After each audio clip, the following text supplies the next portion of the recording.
Bismillahirrahmanirrahim. Assalamualaikum warahmatullahi wabarakatuh. Alhamdulillahi rabbil alamin. Hadana lihadza wa ma kunna linahtadiya laula an hadana Allah. Asyhadu an la ilaha illallah wahdahu la syarika lah wa asyhadu anna Muhammadan abduhu wa rasuluhu alladzi la nabiyya ba'dahu. Allahumma salli wa sallim ala sayyidina Muhammadin wa ala alihi wa sahbihi ajma'in, amma ba'du. Hadirin wal hadirat, kaum muslimin wal muslimat, jemaah Masjid Kusdai yang dimuliakan oleh Allah Subhanahu wa taala. Izinkan pada kesempatan zuhur kali ini saya mendapatkan tugas untuk menyampaikan kultum yang mengambil tema yaitu sifat sombong, yang sombong adalah sifat yang dibenci Allah Subhanahu wa taala. Jadi tema kali ini berkenaan dengan sifat sombong yang tidak boleh dimiliki oleh kita sebagai makhluk atau hamba Allah Subhanahu wa taala. Hadirin yang dimuliakan Allah Subhanahu wa taala, sebelumnya kita mengetahui bahwa Allah Subhanahu wa taala memiliki nama-nama yang indah atau disebut dengan Asmaul Husna, nama-nama Allah yang indah. Di antaranya adalah Ar-Rahman, Ar-Rahim. Kemudian ada satu sifat namanya adalah Al-Mutakabbir, yaitu sifat sombong. Jadi sombong ini adalah sifat yang hanya dimiliki oleh Allah Subhanahu wa taala. Dalam sebuah hadis qudsi, Allah Subhanahu wa taala berfirman, kesombongan adalah gamisku, keagungan adalah bajuku. Barang siapa di antara makhlukku ada yang mau mengambil salah satu di antara kedua tersebut, maka niscaya akan aku binasakan.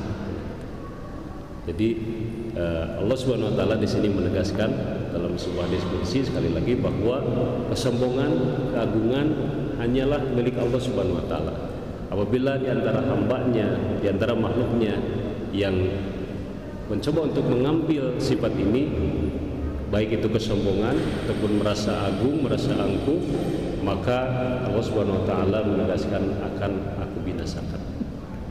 Nah, berangkat dari hal ini, hamba Allah yang dimuliakan Allah Subhanahu wa taala, maka kita perlu untuk memahami agar kita ini benar-benar terhindar dari sifat sombong. Kita semua, termasuk saya, termasuk kita semua yang hadir pada kesempatan ini. Karena sekali lagi bahwa sifat sombong ini adalah sifat yang dibenci oleh Allah Subhanahu wa taala. Dalam Al-Qur'an Allah Subhanahu wa taala berfirman, salah satu contohnya dalam Quran surat An-Nahl misalnya, ilahukum ilahu wahid falladzina la yu'minuna bil akhirati qulubuhum munkiratu wa hum mustakbirun la jarma anna allaha ya'lamu ma yusirruna wa ma yu'linun innahu la yuhibbul mustakbirin.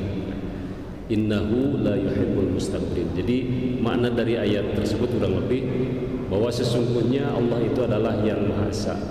Tidak ada yang disembah kecuali Allah Subhanahu wa taala. Orang-orang yang tidak beriman kepada hari akhirat, kemudian mereka mengingkari Allah Subhanahu wa taala, mengingkari keesaan Allah Subhanahu wa taala, maka sesungguhnya mereka itu adalah orang-orang yang sombong. Nah, kemudian dalam ayat berikutnya, sesungguhnya Allah Subhanahu wa taala Maha mengetahui apa yang tersembunyi, apa yang nampak dari diri kalian, dan Allah Subhanahu wa taala tidak mencintai orang-orang yang berlaku sombong. Hadirin yang dimuliakan Allah Subhanahu wa taala, ada makhluk yang kita ketahui bersama, musuh kita ya. Tetapi di sini musuh di sini artinya kita perlu untuk mengenal kepada musuh yang satu ini agar kita bersungguh-sungguh untuk bisa menjauh dari bujuk rayunya, yaitu iblis.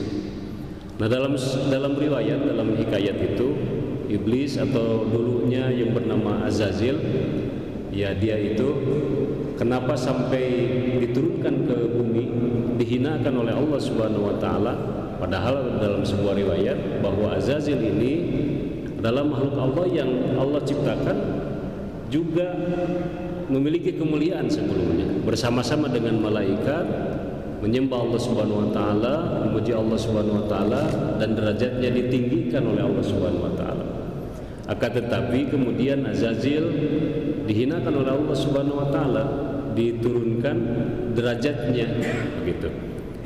Ya, karena Azazil ini melanggar perintah Allah Subhanahu wa taala atau tidak mau mematuhi apa yang sudah diperintahkan oleh Allah Subhanahu wa taala. Ketika Allah Subhanahu wa taala berfirman, A'udzubillahi minasyaitonir rajim.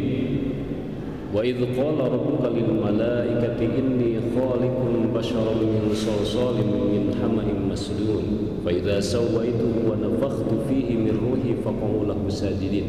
Ayat berikutnya, fasajadal malaikatu kulluhum ajma'un illa iblis. Kan? Dalam Al-Baqarah juga dinyatakan seperti demikian, bahwa ketika Allah Subhanahu wa taala menyuruh para malaikat, termasuk di dalamnya ada Azazil pada saat itu, untuk bersujud kepada Adam alaihissalam, maka seluruh malaikat bersujud pada saat itu, tetapi Azazil ini tidak mau bersujud. Kan? Ketika ditanya kenapa engkau Azazil tidak mau bersujud, kata dia, khalaqtani min nar wa khalaqtahu min tin. Aku lebih mulia dari dia. Aku diciptakan dari api, sedangkan Adam diciptakan dari tanah. Kemudian dalam ayat yang lain, qala lam aqul li asjuda li basyarin khalaqtahu min salsalin min hama'in masnun. Saya enggan untuk bersujud, untuk memberi hormat kepada makhluk yang diciptakan min salsalin min hama'in masnun, dari tanah liat, dari lumpur hitam yang dibentuk. Nah, ini adalah bentuk kesombongan.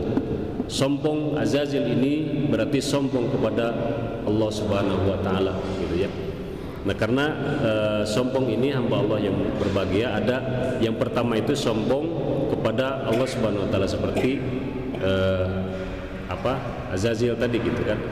Kemudian yang kedua, contoh berikutnya adalah Fir'aun. Fir'aun di sini dia juga sama dihinakan oleh Allah Subhanahu wa taala. Firaun ataupun salah satu raja Mesir yang bernama Ramses II itu, jadi dia mengaku diri sebagai Tuhan.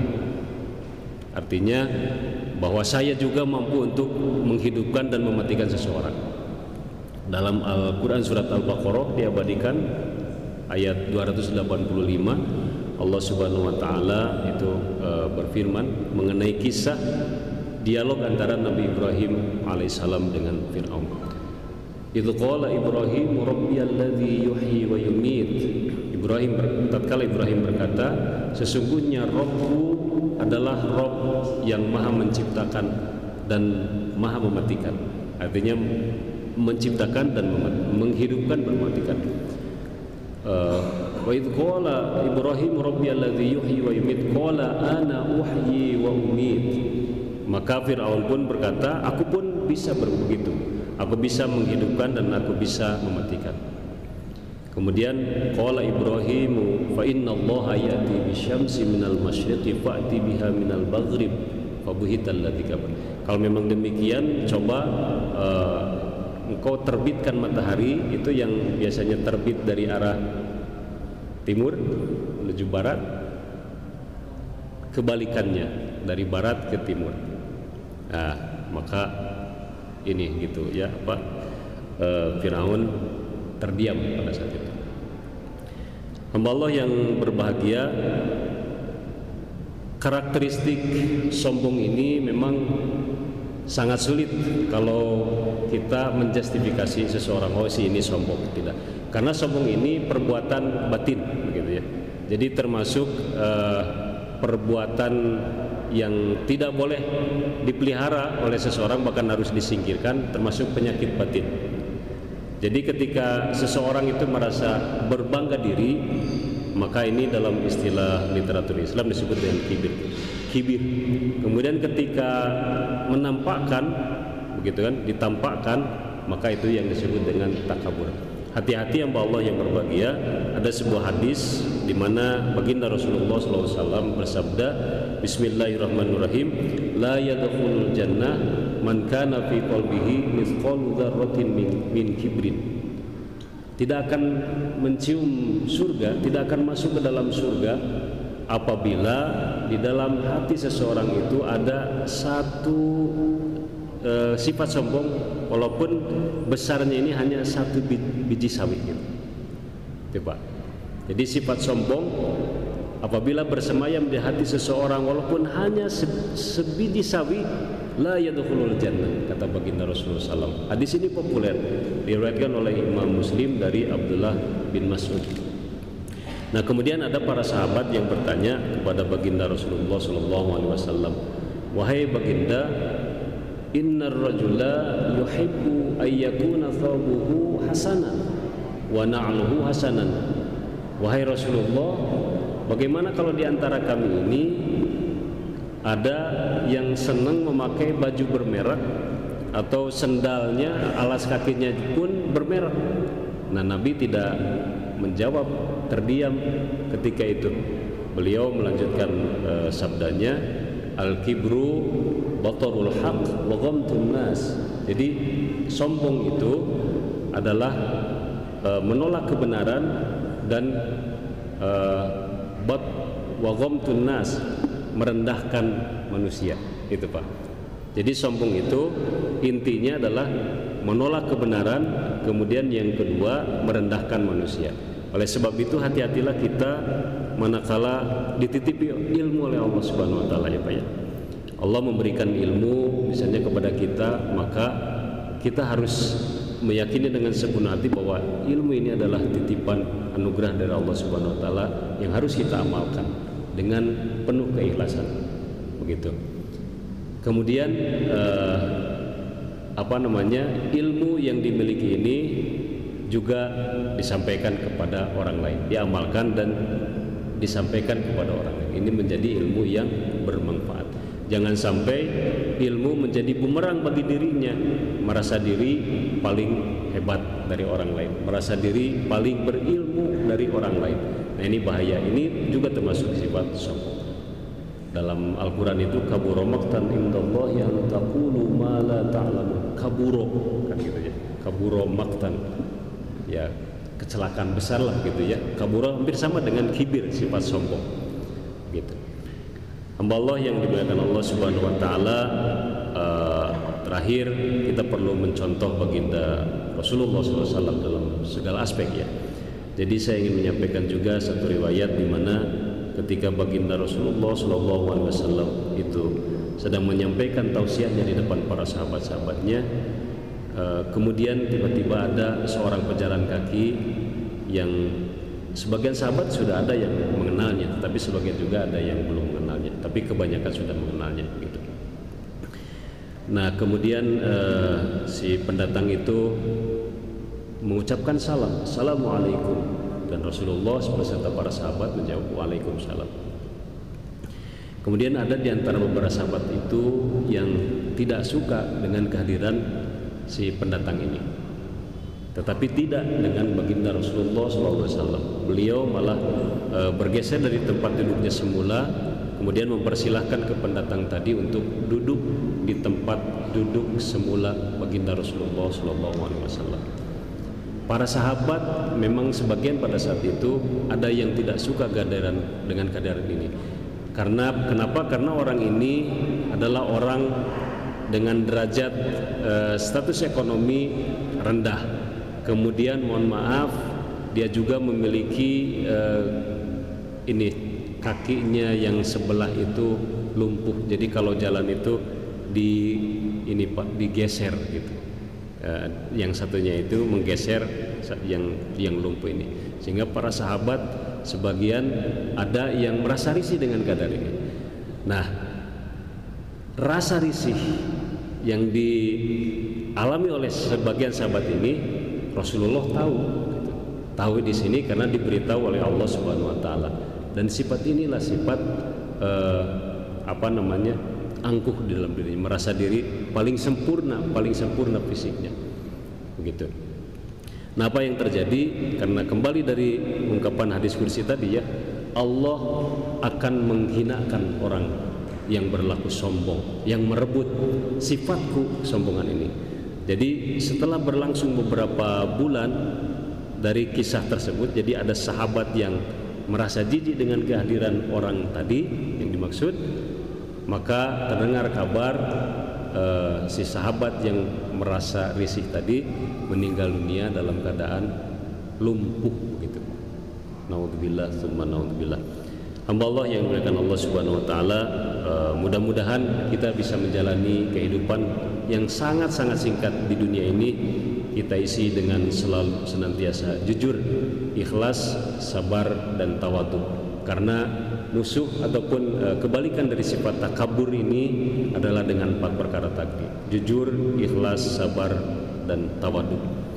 Iblis senantiasa menggoda kepada kita dari depan, dari belakang, dari kiri dan dari kanan.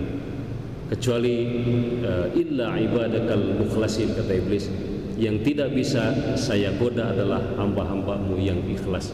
Orang yang ikhlas adalah orang yang senantiasa jujur, orang yang senantiasa sabar, orang yang senantiasa tawadhu, rendah diri.